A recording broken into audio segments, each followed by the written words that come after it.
বন্দরনগরী চট্টগ্রামে জ্বালানি তেলের যে সংকট, সেই সংকট দীর্ঘ থেকে আরও দীর্ঘতর হচ্ছে। আমি এখন আছি বন্দরনগরী চট্টগ্রামের কিউসি পেট্রোল পাম্পে।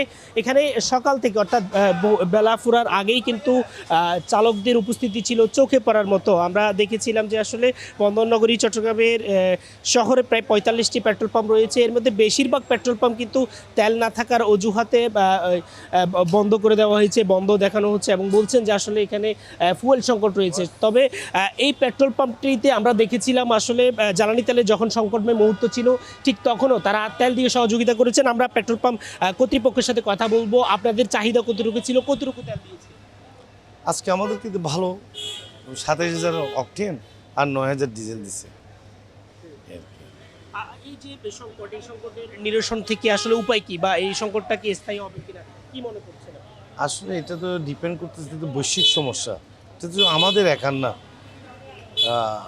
আমরা তো মনে করি যদি যুদ্ধ বন্ধ হয়ে যায় মনে হচ্ছে যে এই সমস্যার সমাধান হবে।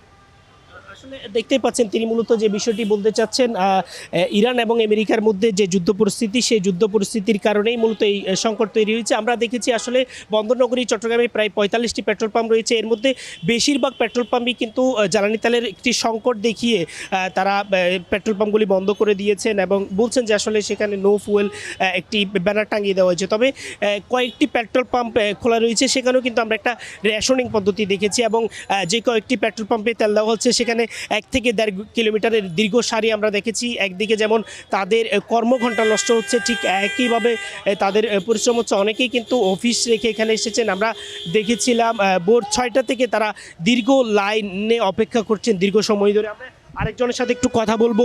কয়টা থেকে অপেক্ষা করছেন, কয়টা থেকে? ভাইয়া আমি ৬টা থেকে লাইনে আছি, ভোর ৬টায় থেকে লাইনে দাঁড়িয়ে আছে এখন। আসলে দেখতেই পাচ্ছেন তারা আসলে খুব ভোর সকাল থেকে কিন্তু তারা অপেক্ষা করছেন। আসলে তাদের যে জ্বালানি তেলের সংকট, সেই সংকটের কারণে তারা দীর্ঘ সময় অপেক্ষা করে জ্বালানি সংগ্রহ করছেন। যেহেতু বন্দরনগরী চট্টগ্রামের বেশিরভাগ পেট্রোল পাম্পে ফুয়েল নেই এবং যে কয়েকটি পেট্রোল পাম্পে তেল দেওয়া হচ্ছে সেখানে একটি রেশনিং পদ্ধতিতে তেল দেওয়া হচ্ছে, কোথাও ২০০ থেকে ৩০০ টাকা। তবে এই পেট্রোল পাম্পটিতে আমরা দেখেছিলাম ৫০০ থেকে ১,০০০ টাকার পর্যন্ত তেল দেওয়া হচ্ছে। ভোর যখন বেলা ফুটেনি ঠিক তখনই কিন্তু এখানে দীর্ঘ সময় ধরে তারা অপেক্ষা করছেন। আমরা একটু দেখানোর চেষ্টা করব। এই সারি কিন্তু ১ থেকে ১.৫ কিলোমিটার ছাড়িয়েছে এবং এখানে তারা দীর্ঘ সময় অপেক্ষা করছেন। আমরা একটু কথা বলার চেষ্টা করব, কতক্ষণ সময় ধরে অপেক্ষা করছেন? প্রায় আপনার সকাল ৬:৩০ থেকে। আসলে এখানে কিউসি কর্তৃপক্ষ, আমি দুইটা অপশন নিয়ে কথা বলবো। কিউসি কর্তৃপক্ষ এটা বিবেচনা করে যেটা আমরা চাকরিজীবী, সো আমার ৯টা থেকে আসলে ইন করার দরকার। সেই জায়গায় এখনও পর্যন্ত ইন হতে পারিনি আমি অফিসে। তো এই জিনিসটা যদি আর্লি আরও ৯টা থেকে দেওয়া যায় বা আরও একটু আর্লি দেওয়া যায় তাহলে আমাদের ক্ষেত্রে সুবিধা হয় জিনিসটা।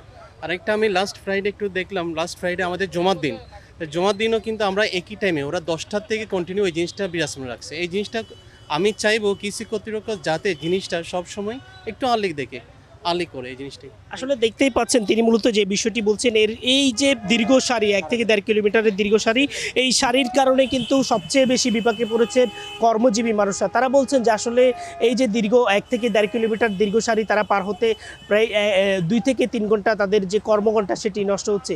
সব কিছু মিলিয়ে যদি বলি আসলে বন্দরনগরী চট্টগ্রামের যে জ্বালানি তেলের সংকট, এই সংকটের কারণে অনেকটাই স্থবির অবস্থা বিরাজ করছে। তো এই ছিল বন্দরনগরী চট্টগ্রামের জ্বালানি তেলের যে সংকট এবং পেট্রোল পাম্পের যে দীর্ঘ লাইন তার সর্বশেষ।